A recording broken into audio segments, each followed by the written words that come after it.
Siguro ako na lang ang natatanging YouTuber na tatalo kay Tommy Fury. Ganito na lang ang diretsahang banat ng The Lovable Filipino Southpaw na si Salt Papi pagkatapos na inilampaso ni Tommy Fury ang kapwa YouTuber niya na si Jake Paul by a split decision na ginanap kamakilan lang sa Saudi Arabia. Ito kasi ay isa sa mga hamon kay Jake Paul na dapat papalagan niya ang experience na boksingero tulad na lang ni Fury na kapatid ng The Gypsy King na si Tyson Fury. Matatawag talaga na isang kurot sa puso ni Jake Paul ang unang talo niya sa loob ng 3 taon niya na karera sa boxing. Pero ito naman ang banat ni Nathaniel Bustamante aka Salt Papi kay Tommy Fury, at ayon sa kanya, ang ipinakitang performance ni Fury ay maituturing niya na parang isang baguhan lang o kakasimula pa lang sa pagboboxing. At dagdag pa niya, sa laban, itong si Tommy Fury ay mas mahusay sa pagbato ng mga jabs kay Jake Paul. Pero para sa kanya, ang ipinakita ng dalawa sa laban ay nakikita niya na itong si Tommy Fury ang mas lamang sa bakbakan nila. Pero ganun pa man, ayon sa 29 anyos na si Salt Papi, siya ay mas mahusay na boksingero kaysa sa kanilang dalawa. Kinakailangan lang daw niya na pagsikapan para ma-improve niya ang kanyang stamina at endurance. At inulit niyang muli mga kwento na kayang-kaya niya na ilampaso ang dalawa na taglay niya ang lakas para magpatulog ng kalaban. Kaya sa ngayon mga kakwento ay gusto niya na maikasa ang bakbakan nila ni Tommy Fury. Inamin ni Salt Papi na hindi rin siya nakapaniwala na natalo nga itong si Jake Paul. Ang gusto pa naman niya ay sana ay manalo itong si Jake Paul kontra yan kay Tommy Fury. Pero ayon pa kay Salt Papi, habang tinitingnan niya si Jake Paul na natatalo, ito ay mas nagbibigay sa kanya na mas lalo pang magliliyab ang kanyang determinasyon para mas galingan pa niya ang kanyang pangsasanay. Kaya nga sa panahon idineklara na natalo na nga itong si Jake Paul, kagad siyang pumunta sa boxing gym, at hindi lang yan, dahil tumakbo pa siya sa loob ng 1 oras at ang natakbo niya ay nasa 10 kilometro. Patungkol naman sa scoring sa laban, para kay Salt Papi, ito ay patas lang na pagbibigay ng puntos, pero isang malaking achievement yon kay Paul na nagpabagsak niya ang isang professional boxer na may kartada ngayon na 9 wins at 4 knockouts.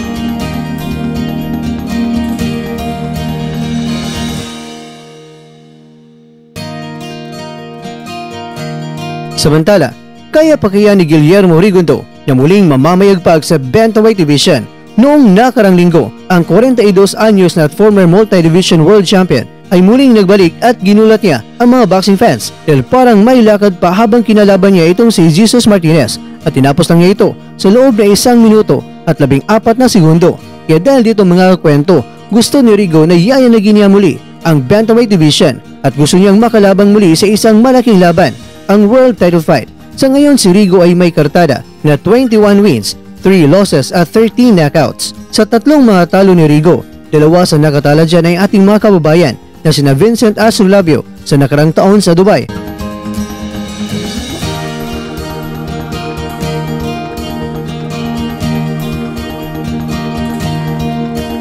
At sa kamay naman ni John Riel Casimero sa taong 2021 sa Amerika.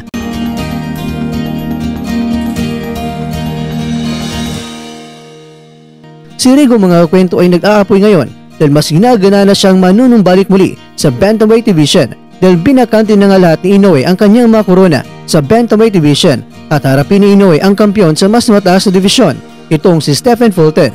Sa ngayon mga kwento, ito ang mga rumored fights sa Bantamweight Division. Ang WBA ordered Takuma Inoue kontra yan kay Liborio Solis. Nunito Donaire Jr. kontra yan kay Alejandro Santiago para sa vacant WBC belt. At itong si Jason Maloney naman ay lalaban para sa vacant WBO belt. At sa IBF naman, Vincent Astrolabio kontra yan kay Manuel Rodriguez.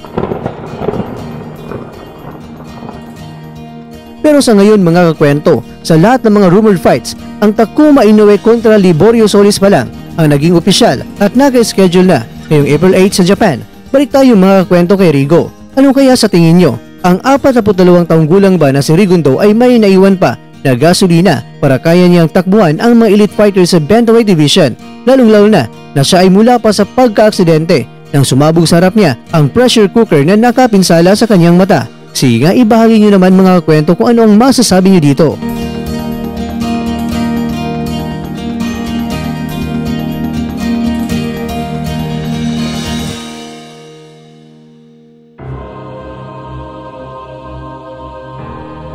Mga kakwento, sino kayang babae na hindi makukutan sa ating kababayan? habang ikaw ay tinititigan ay para bang gusto ka nang tikman. Pero ang ginagawa niya ito ay ginagawa niya ito sa kanyang kalaban na nagpapakita lang ito na sabik ng makipagsuntukan. Mga kakwento, tama kaya ang magiging desisyon ni Salt Papi na papalagan niya ang kapatid ng The Gypsy King na si Tommy Fury o di kaya kayang-kaya niya na panindigan na matalo niya at masapol itong si Jake Paul? Sige nga, ikwento mo naman kung ano ang masasabi mo dito kakwento. Dahil opinion mo, ibahagi mo. Dahil malugod po kaming babasahin ito na may respeto.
At dyan, nagtatapos ang ating kwento.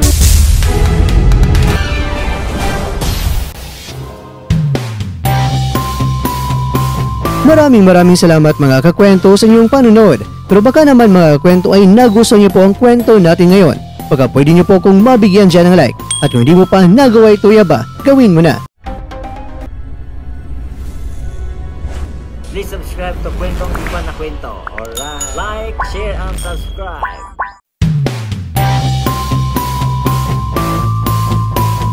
Pero bago tayo magtatapos mga kwento ay shoutout po muna tayo dyan sa ating mga kakwento. Kay kakwentong Yaga Waga, kay kakwentong Juventino Olbis, kay kakwentong Jasper James Macarayan, kay kakwentong Junel Vlogs, kay kakwentong Arnella Boy, kay kakwentong DJL Sports TV, at ikaw kakwentong nanonood ngayon, shoutout siyo dyan. Bueno, hanggang dito lang po muna ang ating kwentuhan at abangan nyo lang po ang ating susunod na video. At dito lang po yan sa isang channel na kung saan maaaring ito'y mga kwentong di pa na kwento sa inyo.